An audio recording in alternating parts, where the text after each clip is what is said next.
Welcome to the Aviator Show. In this episode we talk to Kath Burnham, one of the most experienced DC3 female pilots in the world. She shows us around this C-47, the DC3 cargo equivalent aircraft, and tells us about her exciting plans to ferry this aircraft across to the United States. We take to the skies and enjoy a flight in this iconic aircraft. Join us on board. Hello everybody, welcome to the Aviator Show, and today I'm with Kath Burnham, probably the most experienced female DC3 pilot, right? Did you say? No, I don't think so. I think there's a few in South America would probably top me up. Close call, I reckon. Anyway, we're going to have a look inside, and Kath's going to tell us about the DC3. Come on in. After you. This is where I fall over in the boat. The cockpit for a chat.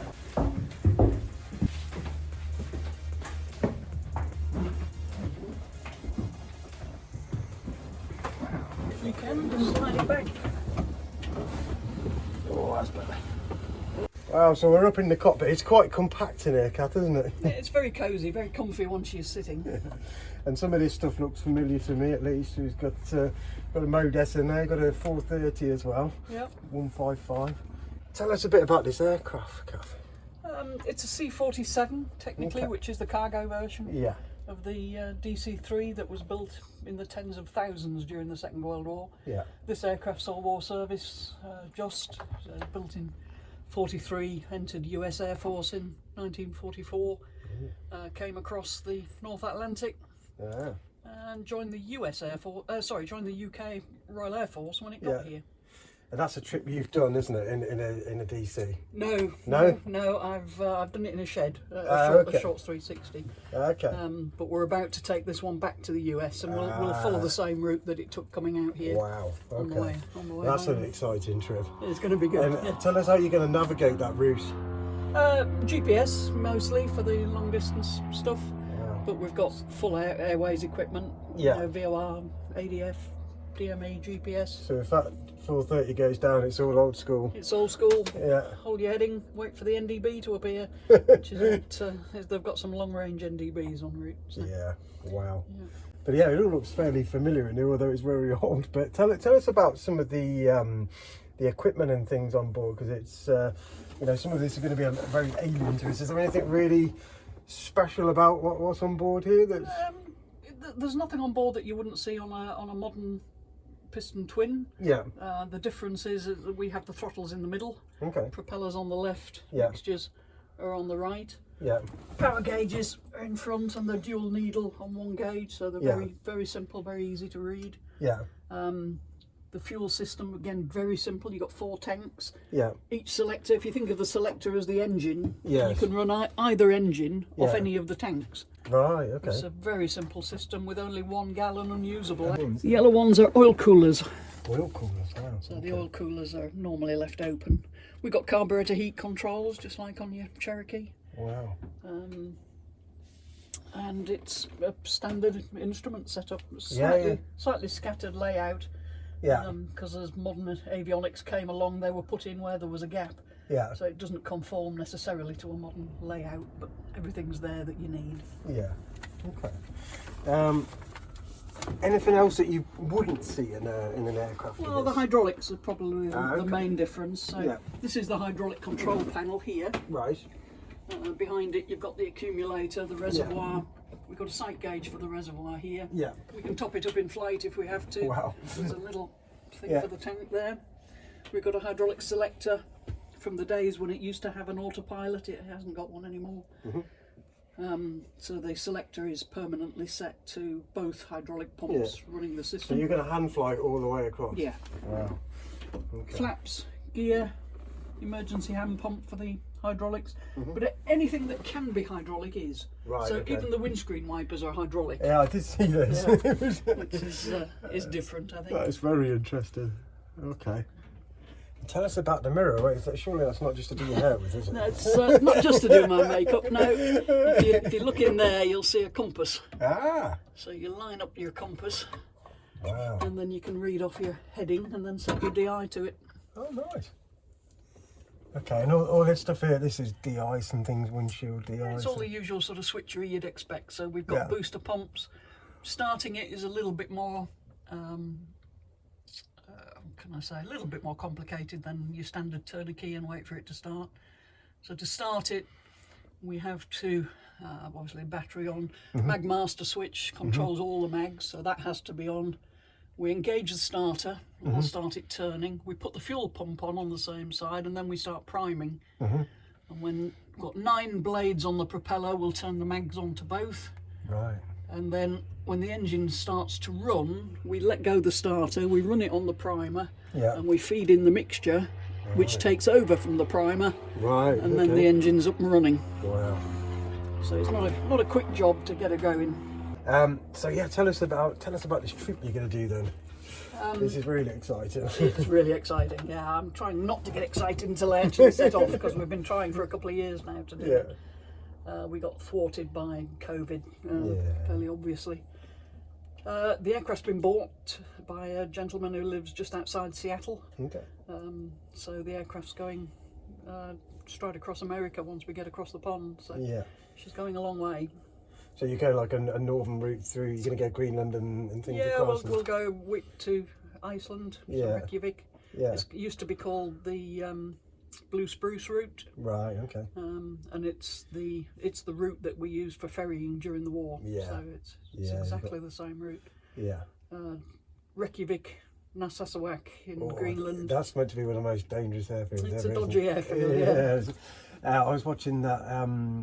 Dangerous Flights, which is a ferry, have you seen it? And they go in the South Rackets. Yeah, the weather has to be good for that. Oh, just out of interest, how many hours do you have on these aircraft? I've got roughly 2,500 hours on DC3s. Wow. That's pretty cool. That is pretty cool. And tell us what you most like flying about this aircraft. Oh, that's a hard one. I think the history of the aeroplane. We used to do a lot of freighting over Europe.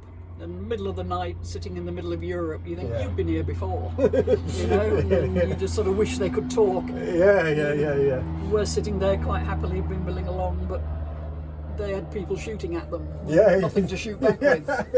Very nervous young men sitting in the back about to jump out, and things like that. So, the sheer history of the aeroplane and just what it's done in its life, really.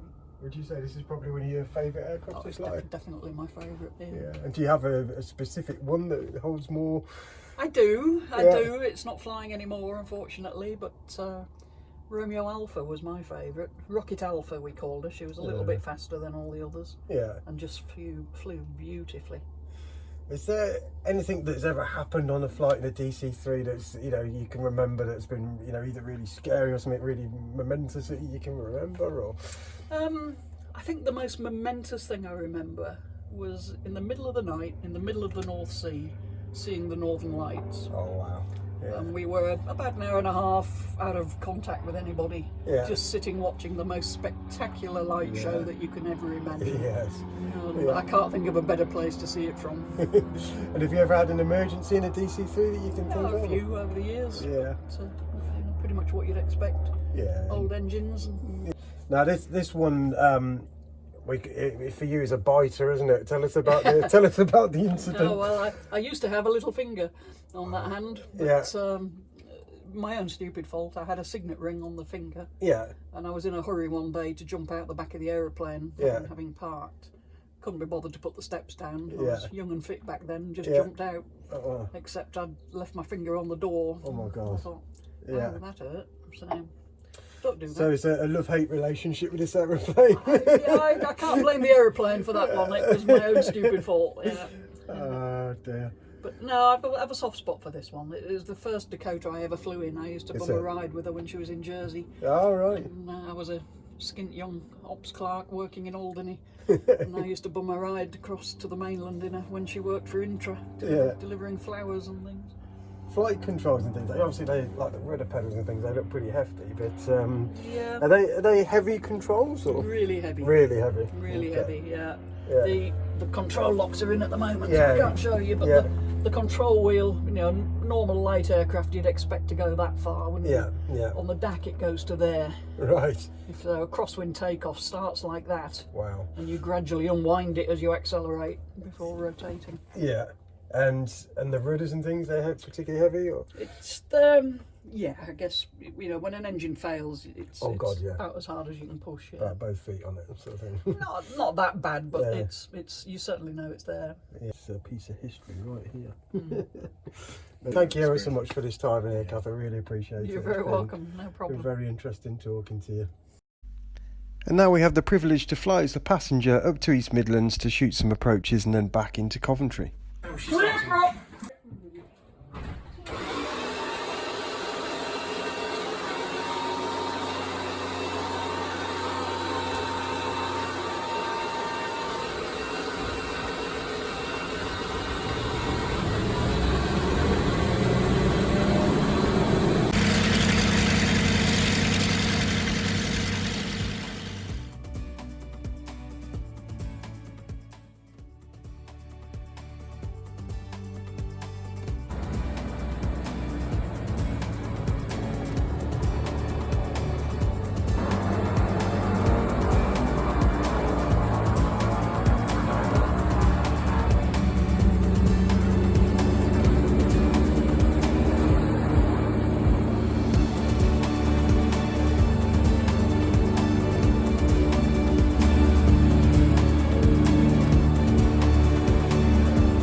We hope you enjoyed this episode, and we feel hugely privileged to be one of the last passengers on G-AMPY before it leaves for the United States to its new home. And we want to thank our dear friend Kath Burnham for allowing us to come on this flight. We did actually take part in the second flight, which if we're allowed to, we shall share footage of that in a later episode. If you like this video, please like, subscribe and ding the bell to watch more videos like this one.